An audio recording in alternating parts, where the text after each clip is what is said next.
Assalamualaikum warahmatullahi wabarakatuh. Perkenalkan, saya Akela Putri. Di sini saya akan membahas tentang tokoh penyebar ajaran agama Islam di Indonesia.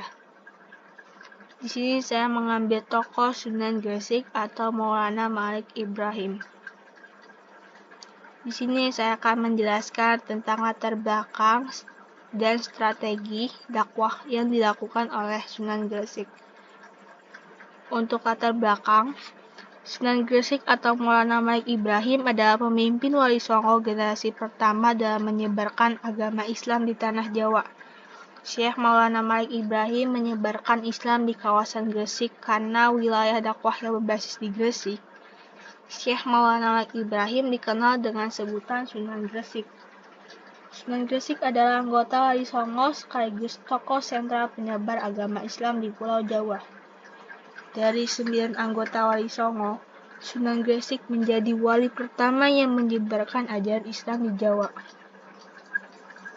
Sunan Gresik merupakan ayah dari Sunan Ampel, yang juga dikenal sebagai salah satu anggota Wali Songo.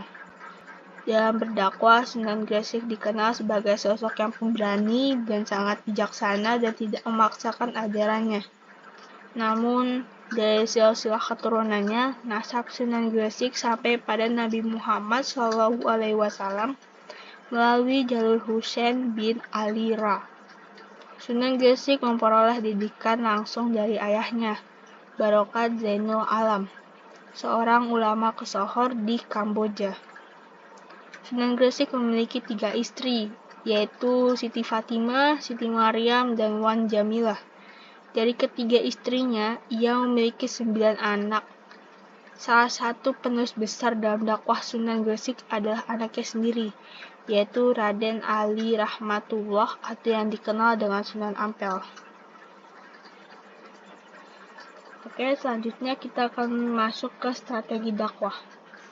Strategi dakwah yang dilakukan oleh Sunan Gresik atau Maulana Malik Ibrahim dianggap termasuk salah satu seorang yang pertama menyebarkan agama Islam di tanah Jawa dan merupakan wali senior di antara para wali Songo lainnya. Beberapa versi babat menyatakan bahwa kedatangannya disertai beberapa orang.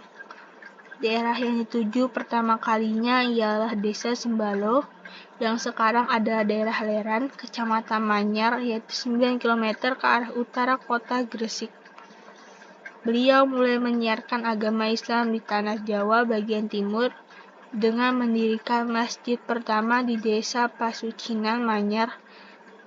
Dalam berdakwah, Sunan Gresik dikenal sebagai sosok pemberani yang sangat bijaksana dan tidak memaksakan ajarannya. Hal pertama yang dilakukan oleh Sunan Gresik ialah mendekati para masyarakat melalui pergaulan dan budi bahasa yang ramah tamah senantiasa diperlihatkannya di dalam pergaulan sehari-hari. Ia tidak menentang secara tajam agama dan kepercayaan hidup dari penduduk asli, melainkan hanya memperlihatkan keindahan dan kebaikan yang dibawa oleh agama Islam. Berkat keramah tamahannya, banyak masyarakat yang tertarik masuk ke dalam agama Islam.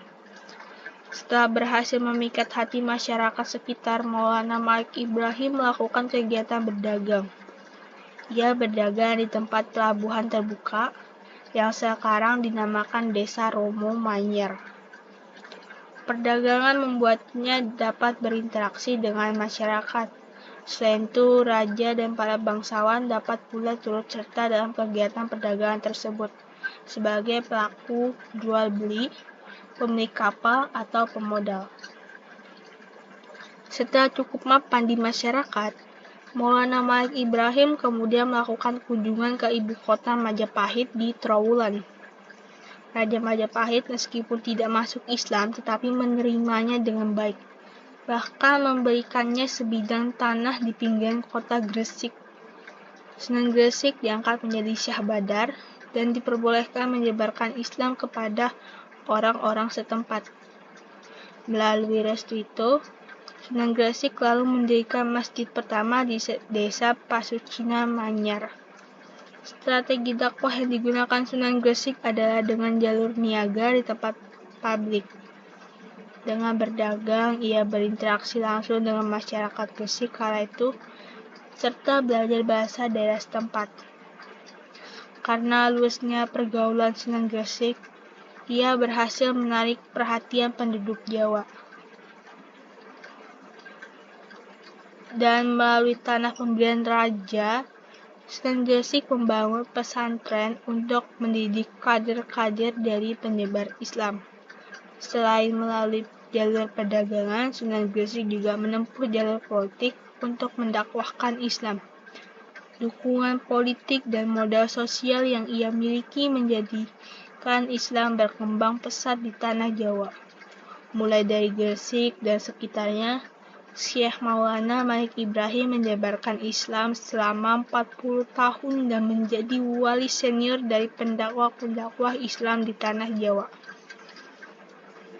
Yang terakhir kita akan membahas tentang wafat beliau.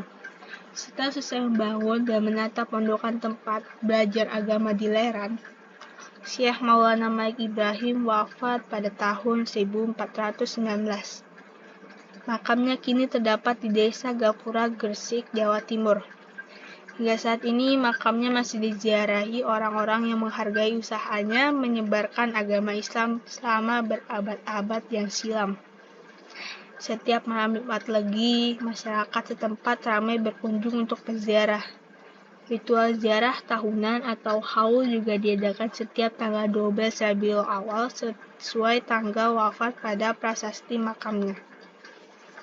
Jadi kesimpulan tadi, Sunan Gresik memulai dakwahnya dengan melakukan pendekatan diri kepada masyarakat sekitar dengan tidak memaksa atau menentang agama kepercayaan penduduk asli.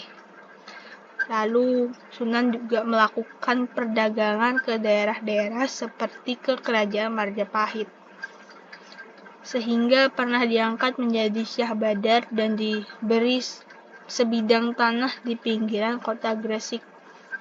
Dengan keluasannya, ramah tamahnya, Sunan Gresik berhasil menarik perhatian masyarakat Jawa. Dan seiring waktu, orang yang belajar Islam kepadanya semakin banyak dan akhirnya Sunan mendirikan sebuah pondok pesantren di daerah Leran. Dari pondok tersebut, beliau mengajarkan berbagai ilmu hingga akhir hayatnya. Sekian dari saya, terima kasih buat yang sudah dengerin dari awal hingga akhir. Sekian dari saya, wassalamualaikum warahmatullahi wabarakatuh.